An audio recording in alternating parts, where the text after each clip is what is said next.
11 साल की उम्र में पिता ने शराब के लिए महज 5,000 रुपये में बेचा। कुछ साल में 3 बेटियां हुई। खरीदार ने घर से निकाला, मायके पहुंची तो पिता ने फिर से बेचा।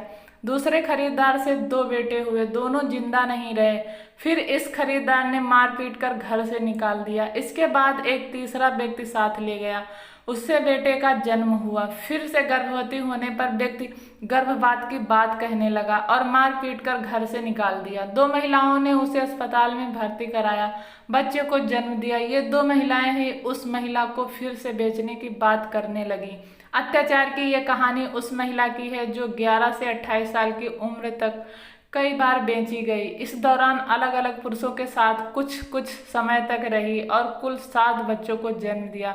इनमें से 3 बेटियों सहित 5 बच्चे जिंदा हैं, लेकिन सिर्फ एक उसके पास है। अब तक जिनके साथ भी वह रही, किसी ने भी उसे पत्नी का दर्जा नहीं दिया, यानी किसी ने भी उसके साथ विधिवत शादी नहीं की। इतने समय तक अलग अलग लोगों के साथ रहने पर भी महिला अविवाहित और बेघर है। इतना सब सहने के बाद उसने कभी भी पुलिस से शिकायत नहीं की, ना ही कोई कानूनी समाचार पत्र। दैनिक जागरण की खबर के अनुसार ये मामला मध्य प्रदेश के मंदसौर का है। महिला अब महिला एवं बाल विकास विभाग के 1 स्टेप सेंटर में रह रही है। 28 साल की ये महिला बताती है 3-4 दिन पहले ही वह स्टेप सेंटर में लाई गई।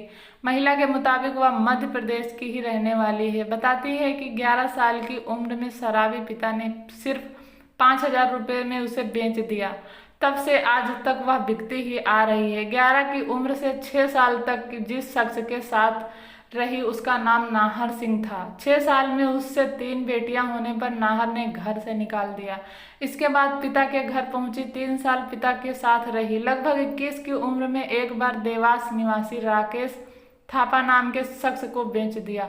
कुछ साल में राकेश से 2 बच्चे हुए। दोनों की मौत होने पर उसने घर से निकाल दिया। इसके बाद भटकने के दौरान उसे उसका ही रिश्तेदार साथ ले गया। एक बेटे के बाद दूसरी बार प्रेग्नेंट हुई तो गर्भपात को कहा गया। मना करने पर मारपीट कर घर से निकाल दिया। 2 महिलाओं ने सहानुभूति दिखाते हुए उसे अस्पताल में भर्ती कराया। यहाँ कुछ ही दिन में उसने एक और बेटे को जन्म दिया। ये महिला का अब तक का 7वां बच्चा था। जिन 2 महिलाओं ने उसे अस्पताल भर्ती कराया था, वही उसे फिर से बेचने की बात करने लगी। इस पर किसी ने पुलिस को फोन कर दिया। पुलिस से संबंधित विभाग को सूचित किया गया। सामाजिक कार्यकर्ता अनामिका जैन ने बताया कि स्टेप सेंटर पर महिला सिर्फ 10 दिन तक रह सकती है।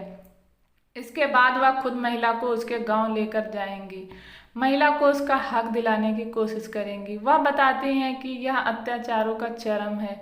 इसके बाद भी महिला ने कभी कोई शिकायत नहीं की। महिलाएं भी उसके साथ अत्याचार करती रहीं। इतने पुरुष साथ रहे, इतने बच्चे हुए, लेकिन फिर भी वह विधवत किसी की पत्नी नहीं हो पाई। इस कहानी से आपने क्या सीखा? अगर अच्छी लगी हो तो आपका बहुत बहुत धन्यवाद।